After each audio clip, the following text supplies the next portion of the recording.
L'éveil aux langues et la cuisine. Mais oui, il y a évidemment moyen de faire le lien et que la nourriture et tout ce qui concerne l'alimentation dans les différents pays à travers le monde puisse servir vos activités d'éveil aux langues. On en parle tout de suite.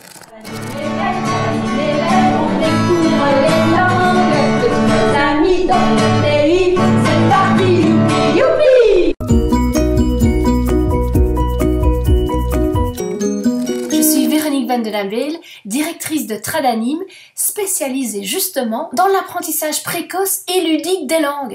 Mange-t-on la même chose en Italie, en Inde, en Grèce, en Afrique du Sud? Bien sûr que non. Les plats cuisinés sont complètement différents, les aliments sont à la base aussi différents, les ingrédients qu'on peut y trouver, ce qu'on cultive, etc.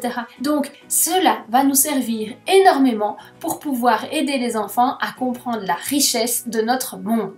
Voici 4 idées qui peuvent vous permettre d'exploiter ce thème de la nourriture en rapport avec l'éveil aux langues. Première chose, les restaurants.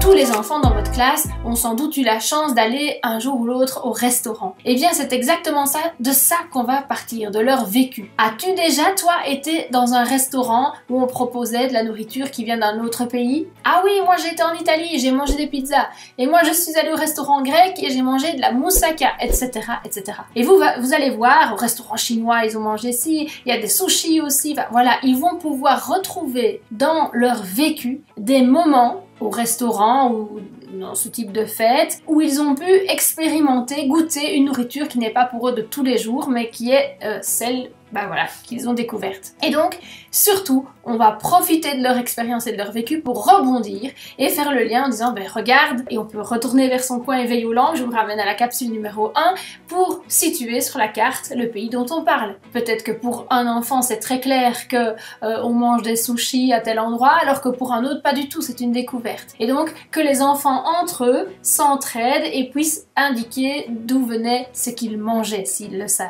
Je pense par exemple aussi, je fais une parenthèse pour les classes allophones où il y a des enfants de plein de nationalités qui connaissent pertinemment bien des plats que d'autres ne connaissent pas. C'est l'occasion rêvée pour en parler. Et Pop, c'est vrai ça, les enfants allophones, donc les enfants qui ne parlent pas français à la base, qui n'ont pas le français en langue maternelle dans nos classes, est-ce qu'on ne peut pas pour l'éveil aux langues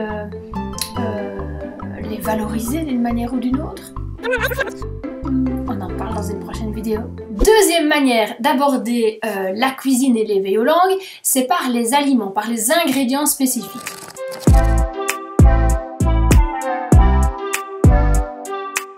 Je vais par exemple prendre le riz. Eh bien oui, le riz, ça ne pousse pas partout. Et enfin peut-être qu'aujourd'hui si, mais en attendant, à l'origine, c'était plus du côté par exemple de l'Asie. Donc il faut qu'ils puissent situer, il faut qu'ils puissent comprendre que c'est lié au climat, etc., etc. Et donc ça va être une magnifique mini-leçon de géo-histoire pour leur montrer pourquoi un aliment pousse à tel endroit et comment ça se fait qu'il est arrivé jusque chez nous. Donc si vous savez un peu les situer par rapport à l'histoire du riz, ou l'histoire, par exemple, la fève de cacao, le chocolat qu'ils mangent quasi tous les jours, eh bien, ça vient d'où?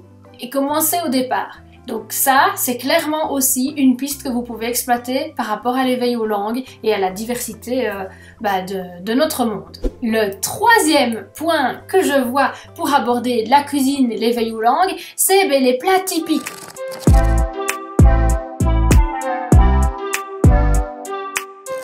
On en a déjà parlé avec le restaurant, mais je voudrais vous proposer de vivre une expérience sensorielle, c'est-à-dire goûter des spécialités. Alors, vous avez plusieurs possibilités. La première, c'est de sortir vos casseroles, d'aller acheter tous les ingrédients et de cuisiner en classe un magnifique festin lié à un plat typique, une spécialité, etc.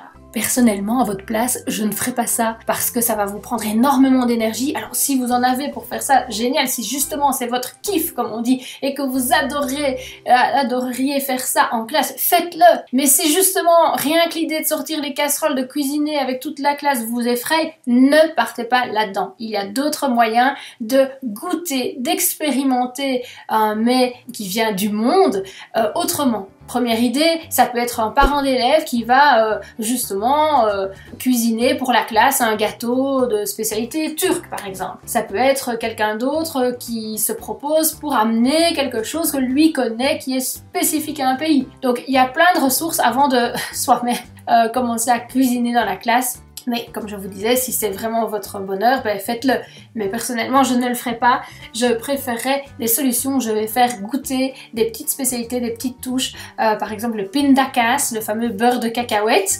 Ça, c'est un goût qu'on ne connaît absolument pas. Ça ressemble à de la pâte de spéculoos. Et pourtant, en bouche, c'est pas du tout sucré, c'est salé. Et donc, c'est super surprenant. Mais voilà, ça, ce sont des idées pour que les enfants puissent expérimenter, goûter et avoir une expérience sensorielle donc par rapport à cette cuisine et à la diversité de notre monde. Et la quatrième petite chose que j'aimerais bien vous partager, c'est l'idée de faire participer vos élèves à un petit défi.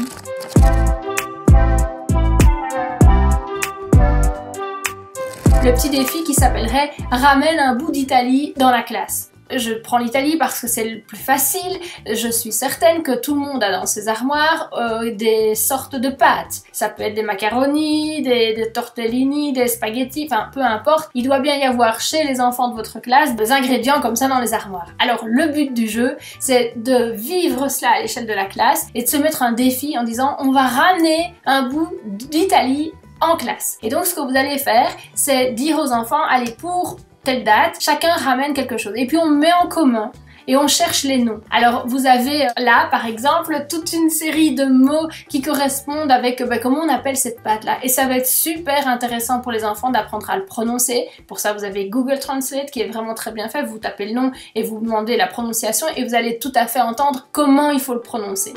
Spaghetti, tortellini, fusilli, penne, farfalle.